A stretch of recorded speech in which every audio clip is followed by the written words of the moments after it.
Hey everyone, this is Nitro. So, this second video covering the Apex Arena matches that I did on January 4th will cover the 3 battles that I used Omega in, other than the Zerida and Omega one, of course, which was already covered. So, let's begin with the first Omega LOL's battle.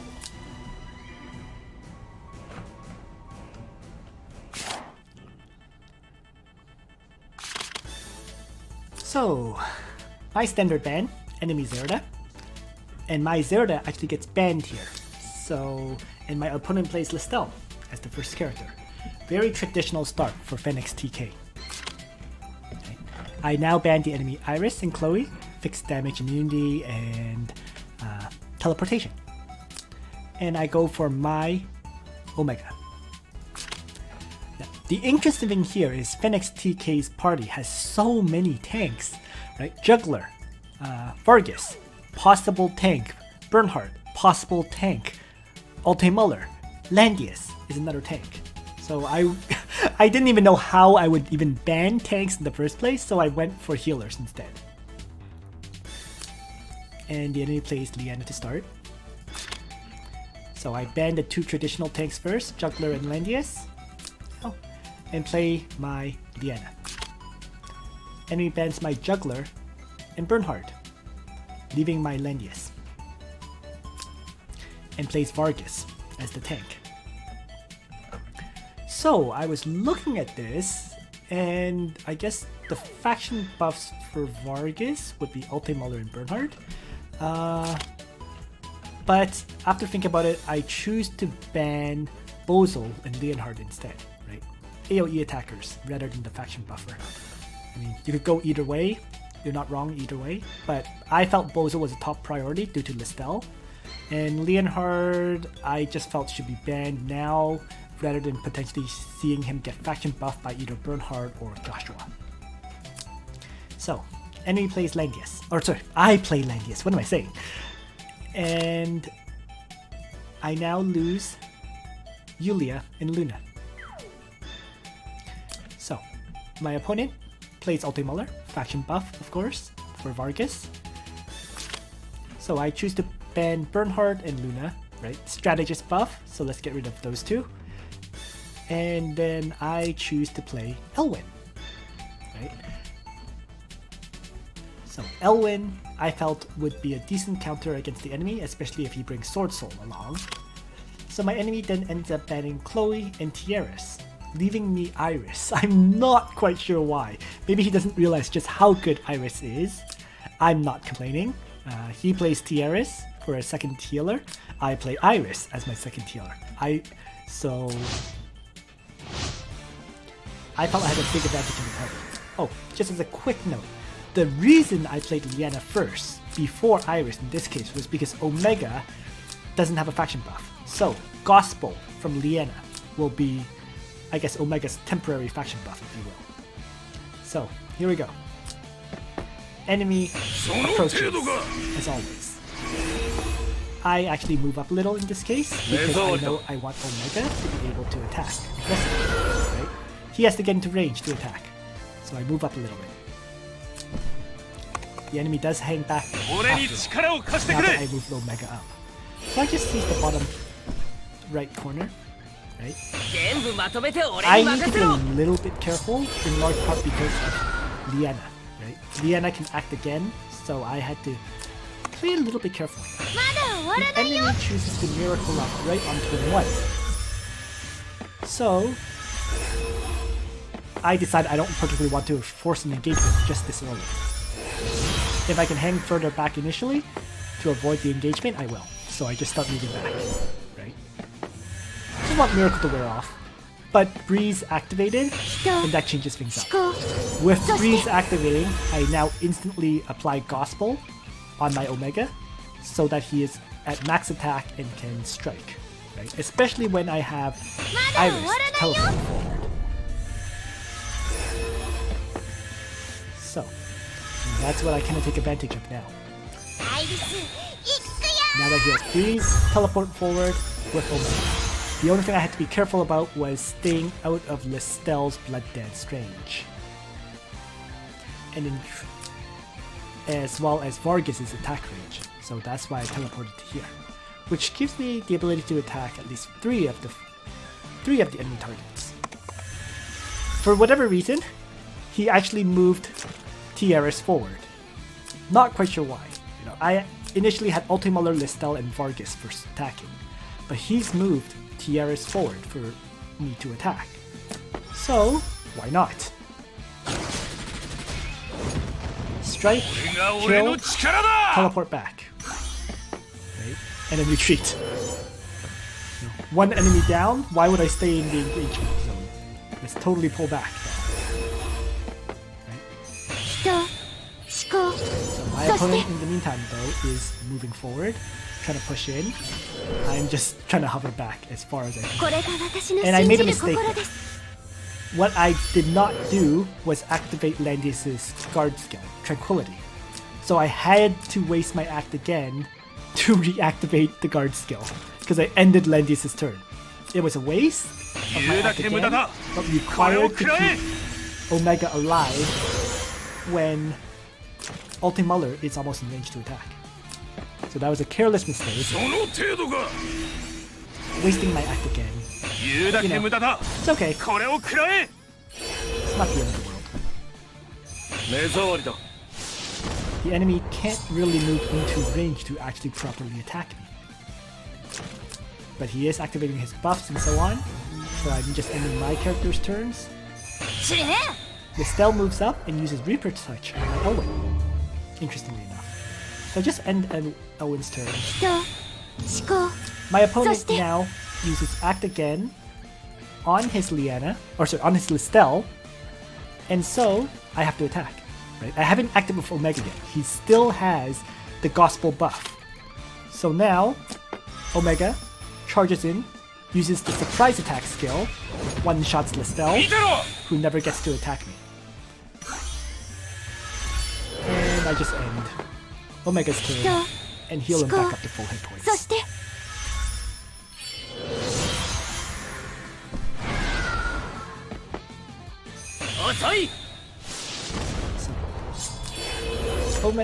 Ultimuller moves up. So to block Vargas from attacking me, I just have Elwyn stand forward a little and activate his faction buff, using his Ultimuller as a wall. So he approaches with Vargas. I simply move up my Landius without attacking, and I start by having Iris attack the Liana. Then I heal up Iris to full after doing some damage to Liana, and in that way, Omega can finish off Liana, whose Shrine Maidens no longer protect her. 5 against 2.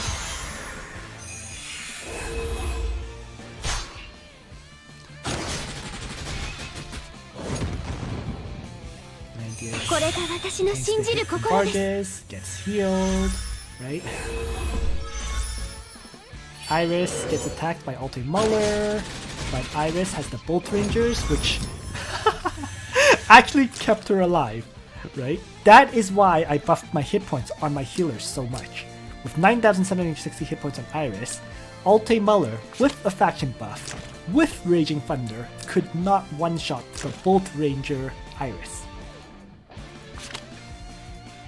So, I then have Elwyn, Sword Soul, against Vargas. I mean, even if she died, this is a win anyways. But the fact that she didn't die is just a bonus. Iris finishes off Vargas for the first time. Omega finish. I thought would finish Vargas for the second time, but actually doesn't do enough damage. And at this point, Phoenix just runs away. Not much you can do there. 5 against 2. So there we go. Omega victory. And that strategy was all based on first activating Breeze, then buffing up Omega like crazy, and then using Iris's teleport. Once again, Iris providing that extra 4 mobility effectively, as well as 20% damage dealt increase and 20% damage reduction. So Iris and Omega, with Liana of course, that triple combo with Omega completely dominated that match. Now, the famous Cliff Elbrig. Let's take a look. Another Omega battle.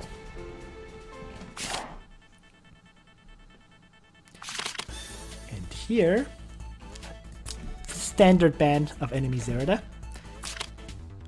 And I lose my juggler. It's been interesting seeing that people ban my juggler first rather than all my other potential attackers. So, enemy plays Leonhard.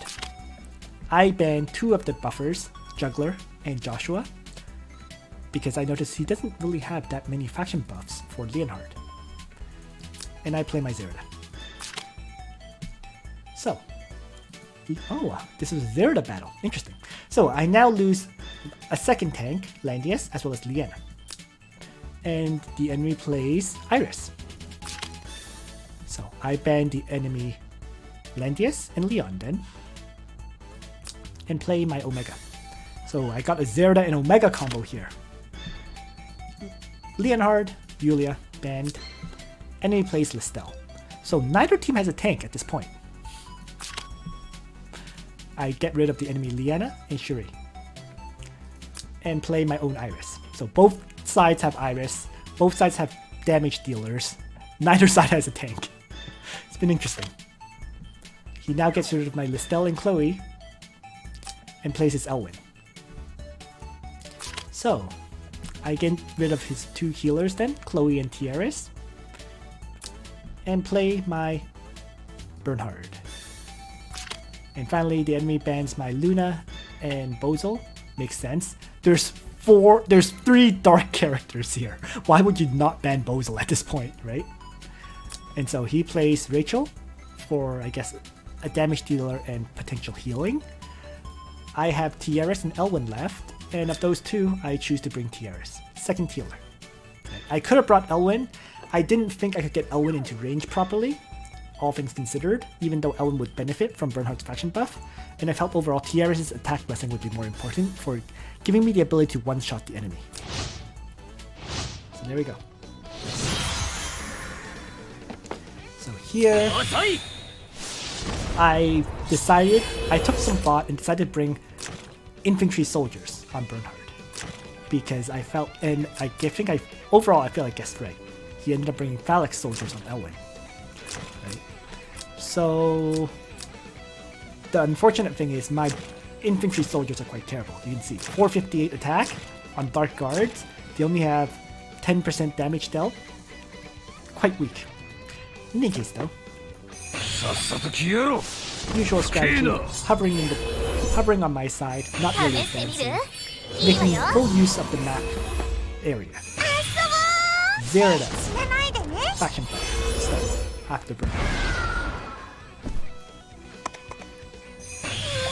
I now choose to attack Blessing Omega first, because I was expecting potentially aggressive teleporting on my opponent's side. He did do this, Leonhard, as you see, and that is why I buffed up Omega so hard. So, Omega has his faction buff, he has attack blessing, and he has Iris's buff for massively increased damage. Right? So here we go. I didn't think I could one-shot Leonhard though, so I go after Listel instead. And I separate out so that he can AoE the Sylvan group, but not the characters in the group. So there's the first quick damage strike, sword dance for a second hit, and then he tosses out one more, and that was enough to kill off Zerida, but not kill off Bernhard.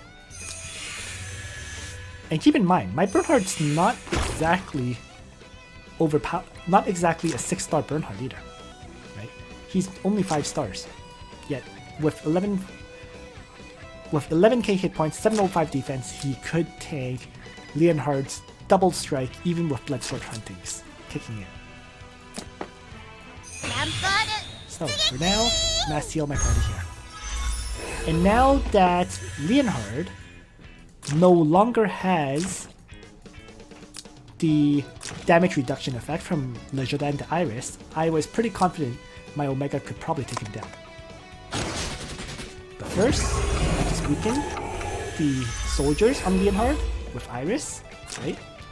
So that they don't have their damage reduction effect.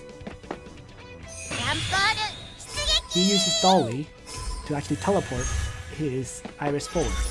Nonetheless, Leonhard strikes, or Omega strikes Leonhard, finishes him off. Remember, I still had attack blessing as well as Iris's Zerida and Iris.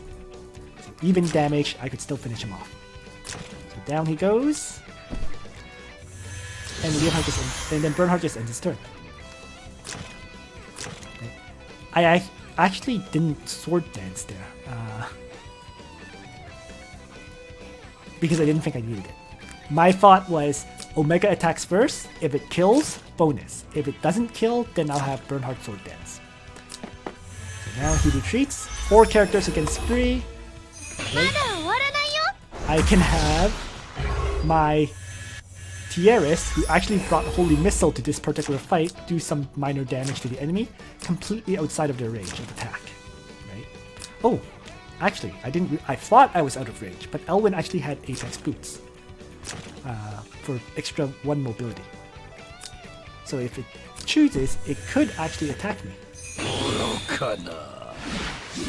First, I have my Bernhard sword dance the enemy Elwyn, so he can't heal. Or sorry, yeah, sword dance. The enemy Elwyn can't heal. Omega charges up, activates the skill, finishes off the enemy Elwyn. 2 healers left against Omega. It's over. He gives up and retreats.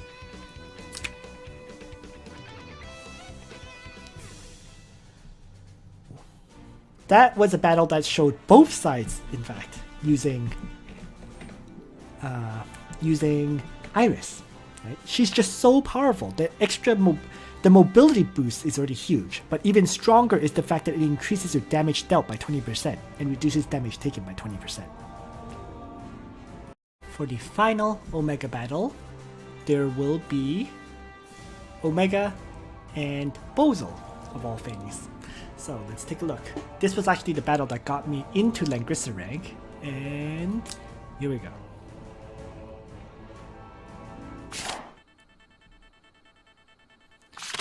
Alright, so here I banned the enemy Zerida, as usual, and my opponent actually bans my Zerida to start. So, enemy plays Juggler, because this map has the water on the central line, and I ban his Leonhard and Listel, and play my own Juggler. So he bans my identical ban so far, and he plays Luna.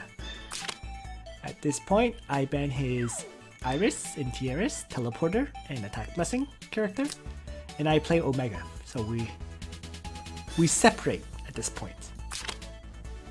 He bans my Yulia and Tieris, right? And plays Liana. So I ban Cloeden and Landius, and I also play my Liana. So far the only difference has been he played Luna, I played Omega. Opponent now bans my Landius and my Bernhard, and plays Lana. So I should mention, taking a look at his party of the remaining characters, it's like most of these characters are fairly vulnerable in terms of having low skill. I mean, yes, Varna can get high skill, Joshua has high skill, and Leon, I'm actually not sure if Leon can get really high skill, but regardless, overall, I mean, if he plays Joshua, I'm not scared of Joshua, and the other characters are generally very vulnerable to Omega, so I felt quite happy there. So, I choose to ban the enemy Bozel, the faction buffer for Lana, and I ban Joshua, who I know has high skill. And at this point, I play my Bozel. So I managed to get the faction buff for Omega here. My opponent now bans my Luna, as well as Elwyn, 2 single target strikers, and he plays Leon. So, at this point, I play my Iris. she came as the very last character, but I was still able to play her. Which makes sense because Luna and Elwyn were arguably bigger threats. Here we go. So, what this ends up being is... Juggler doesn't really need an introduction, but Triton, Great Dragon Bearer, Beast Shock.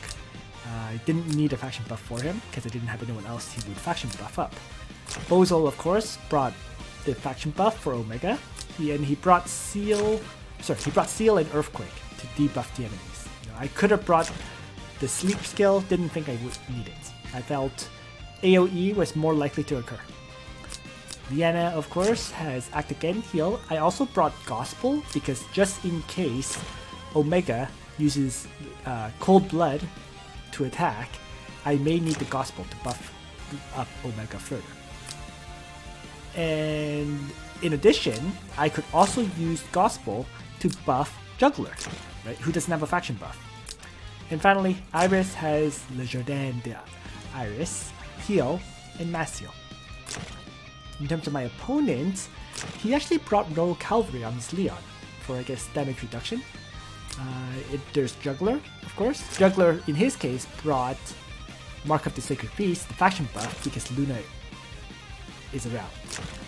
Interestingly enough, his Luna brought Gale instead of Move Again. I'm not sure I agree with that, but it's his choice.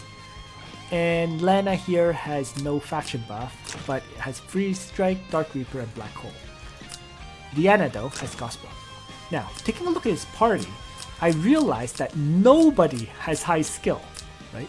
Luna has 149, Lana has 118, Liana has 110, Leon has 155, which I actually still have 3 times against on Omega. So the only one I had to be scared of was Juggler. This was pretty much an I-win situation. So my enemy hangs back initially. I just inch forward a very, very tiny bit because I knew I wasn't going to get anywhere close to him early on.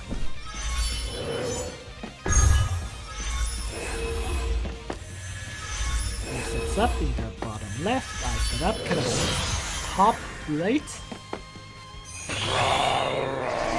And after the faction buff, he activates his striking skill. I'm just starting to move up now. I actually had Bozel charge forward first in faction buff because of this. With the faction buff done, I teleported once again Omega forward. So he is in Juggler's guard range, and he's in a position where he can easily Cold Blood to attack almost anyone I wish. So the enemy moves Vienna forward and Gospels up. Yeah. I guess he was trying to make me attack Vienna, but I just ignore it, go after Leon, take him down, right? I saw that I had 469 skill, his Leon had 155, so I totally had more skill than he did. 3 times, instant kill. Because 155 times 3 is 465, so I just had just enough skill to overwhelm. So that is 1 enemy killed, and I'm in a position where I'm totally out of range of all his characters. So at that point he just gave up. I mean, what can he do? My Omega can kill off like anyone in his party, right? And there we have it. Omega absolutely dominating when the enemy doesn't have enough skill on their heroes. And that was the 3rd Omega battle. So that's it for this video. The next video I will be covering some of the remaining battles. I think it's just 1, 2, and 3, and 4. So 4 more battles to cover in a separate video. But that's it for this one. Thanks for watching, everyone. Nitro out.